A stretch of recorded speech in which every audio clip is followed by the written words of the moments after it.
Hola, vamos a trabajar un poquito la clase. Yo voy a hablarles un poquito de los métodos manuales de la vía aérea para el manejo de la misma. Y también vamos a ver los mecánicos básicos.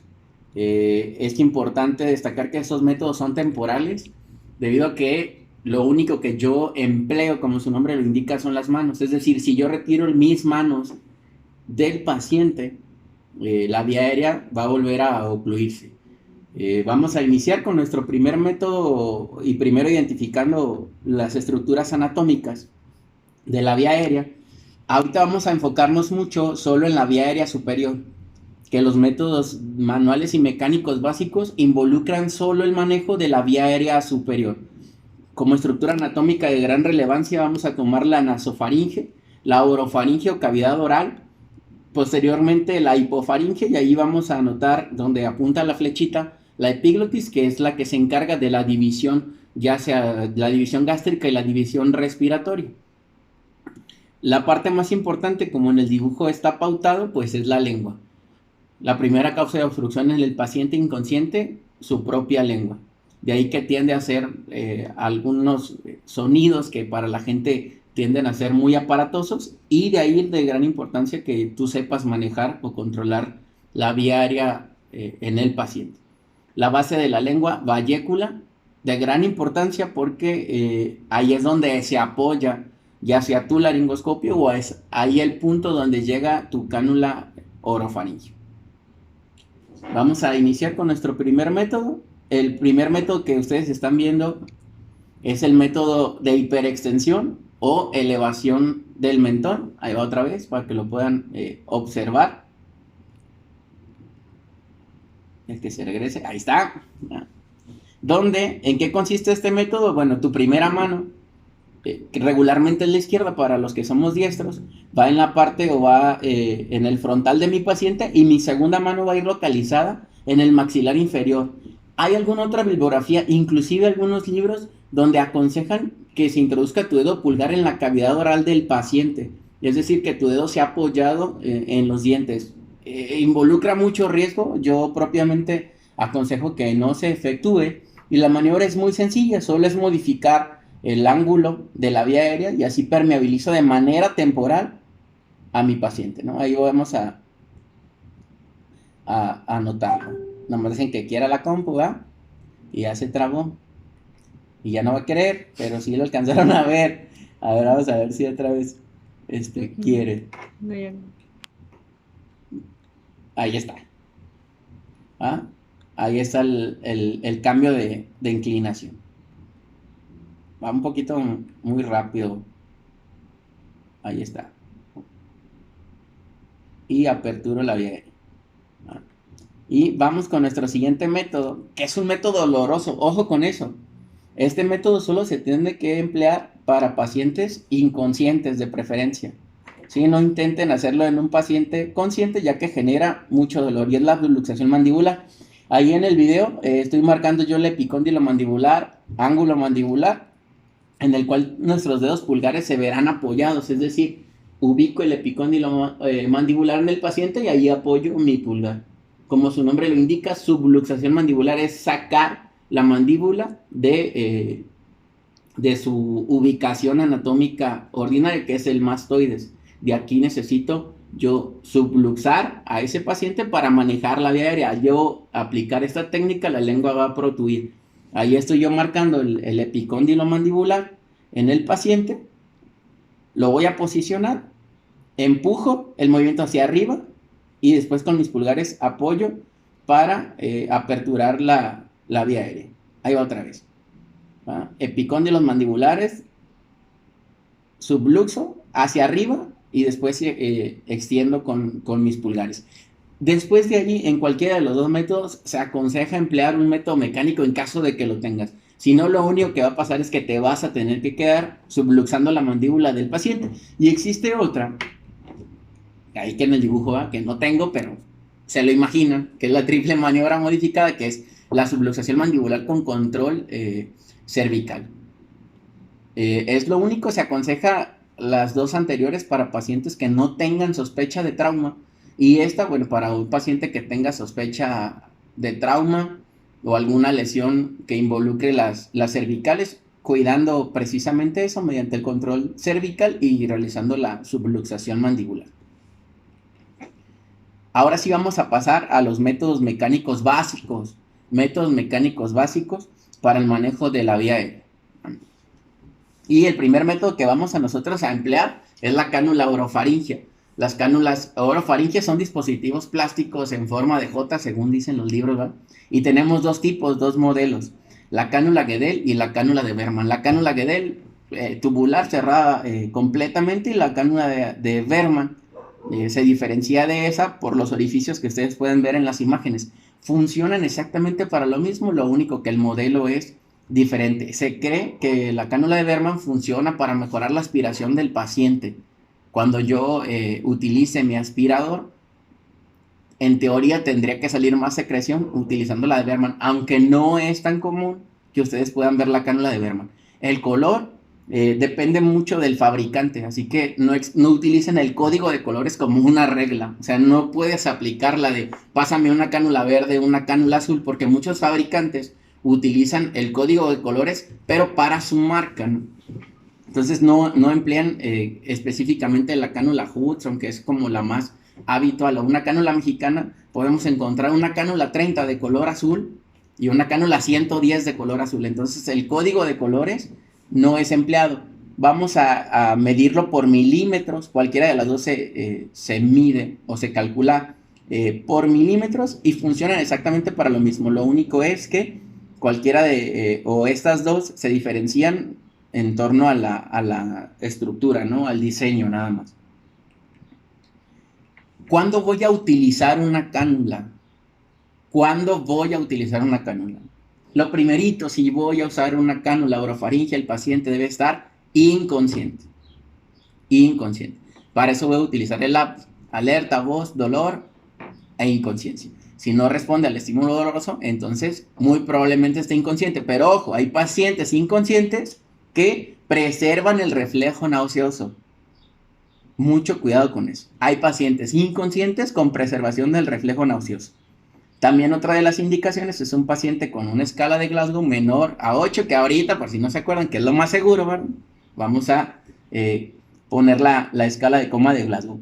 Paciente que por sí solo no mantenga o no pueda mantener la permeabilidad de la vía aérea, entonces está aconsejada utilizar la cánula orofaringia, que como su nombre lo indica, se va a situar en la cavidad oral o en la boca de mi paciente.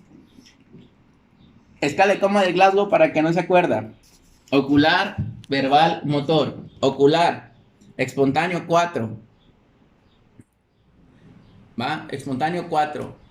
Responde al estímulo verbal o una orden verbal, como aquí lo marca la imagen. 3.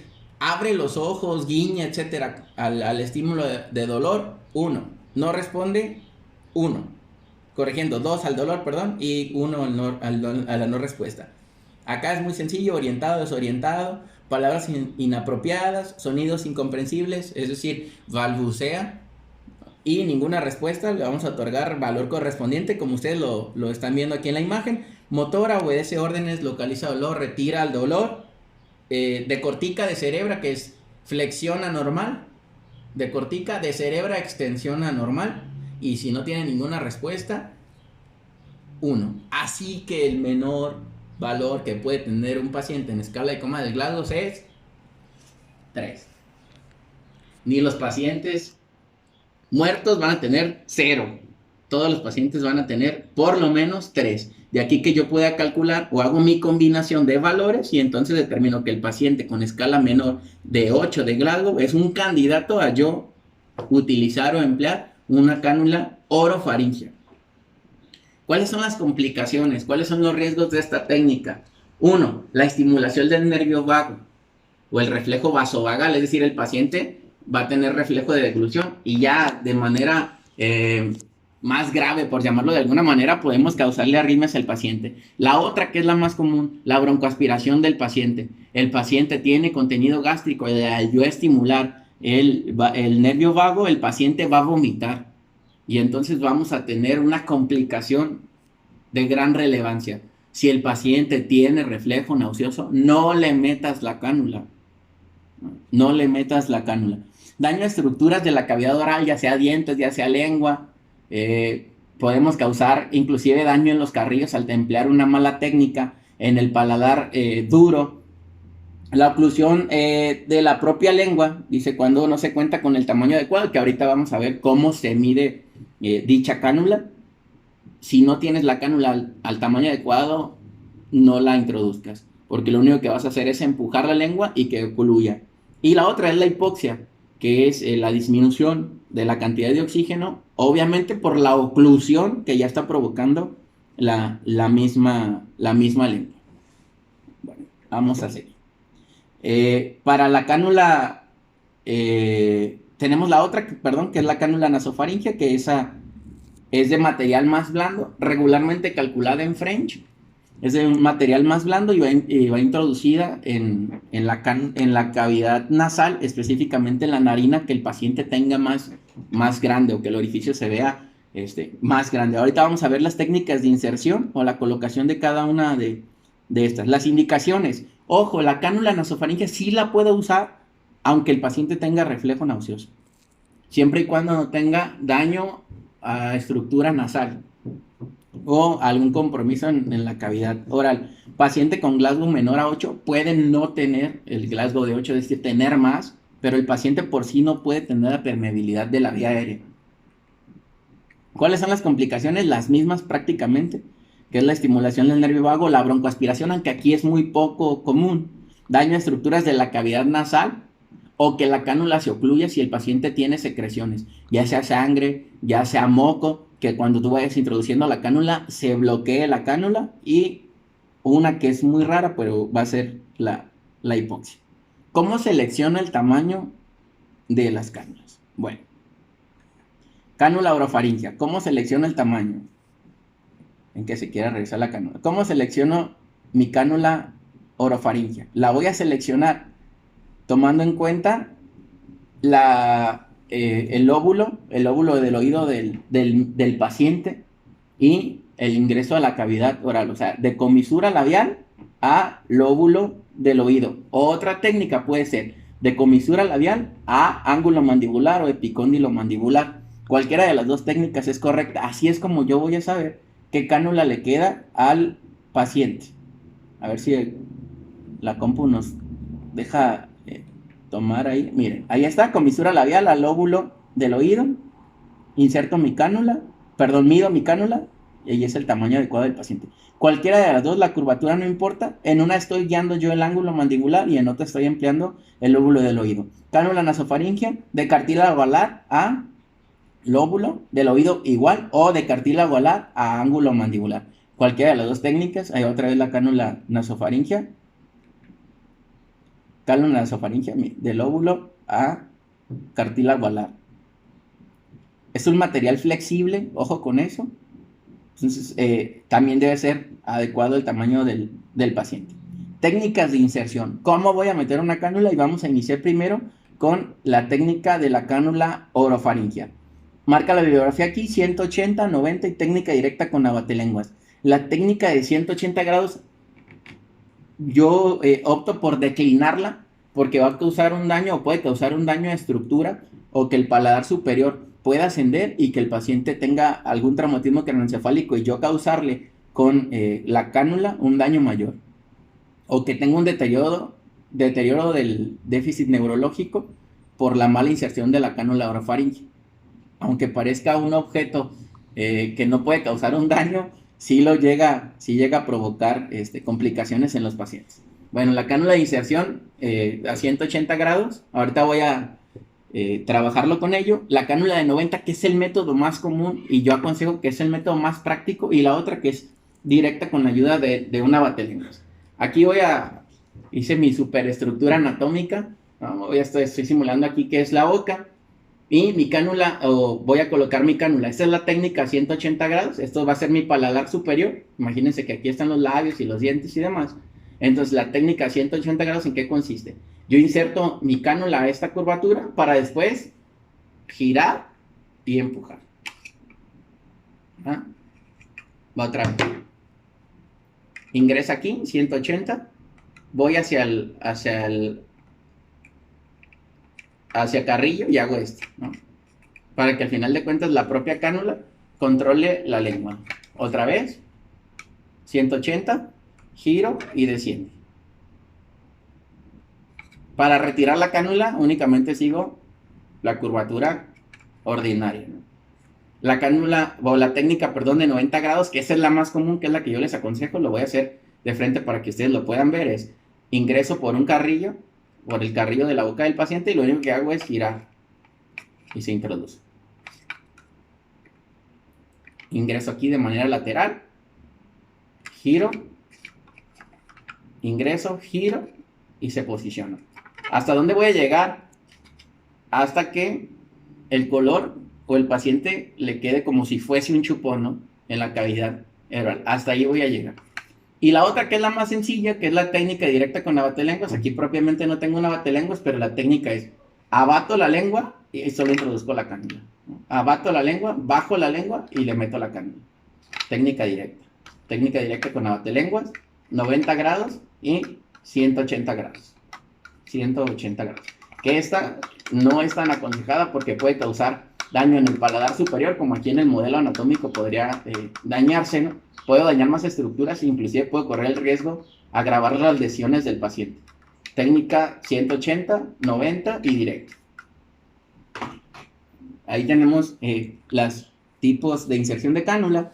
Y vamos ya con la cánula nasofaringea. Que la cánula nasofaringea, lo primero que voy a hacer es seleccionar una narina, la narina más grande. Siempre el paciente tiene una narina más grande que otra. Y voy a introducirla generando movimientos semicirculares, previa lubricación de la cánula nasofaringea, ¿no? Voy a tener aquí mi cánula nasofaringea, me coloco, yo ya tengo el guante, coloco algo de lubricante, solo lubrico la punta e inserto. Aquí yo hice esto para simular. El bisel, no sé si lo alcanzan a notar ahí, el bisel va a estar hacia mí, nosotros le llamamos atacar, es decir, mi bisel va a estar atacándome, yo lo voy a estar viendo. Y voy a iniciar a hacer movimientos semicirculares, y la cánula nasofaringea va a ir ingresando en la narina del paciente. Cuando lleve a la cavidad oral, quizá aquí no se va a lograr observar muy bien, cuando llegue a la cavidad oral tendría que doblarse y entonces quedaría ya en esta posición. Ahí voy otra vez. Con el bisel hacia mí, voy introduciendo la cánula lo más corto posible, haciendo movimientos semicirculares. No vayan a darle vuelta. Hago movimientos semicirculares. Les digo, cuando ya llegue, o cuando ya llegue a la orofaringe, la cánula, por su propia estructura, se va a ver o va a quedar en esta posición. Para retirarla, únicamente sigo la propia estructura. Otra vez. Lo voy a hacer hacia allá para que ustedes lo puedan ver. Este es mi bisel. Introduzco. La cánula va a ir ingresando. Miren, ahí sí se le va a lograr. Y queda insertada en la nasofaringea.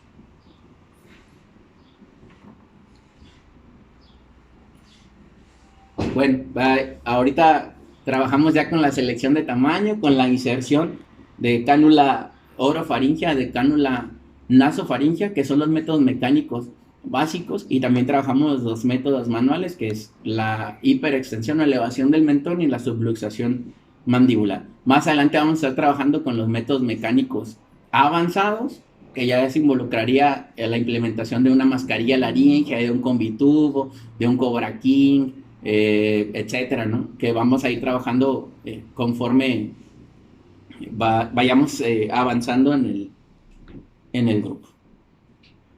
¿Alguna duda que tengan? Me la hacen saber ahí por el grupo y ahí estamos a la orden.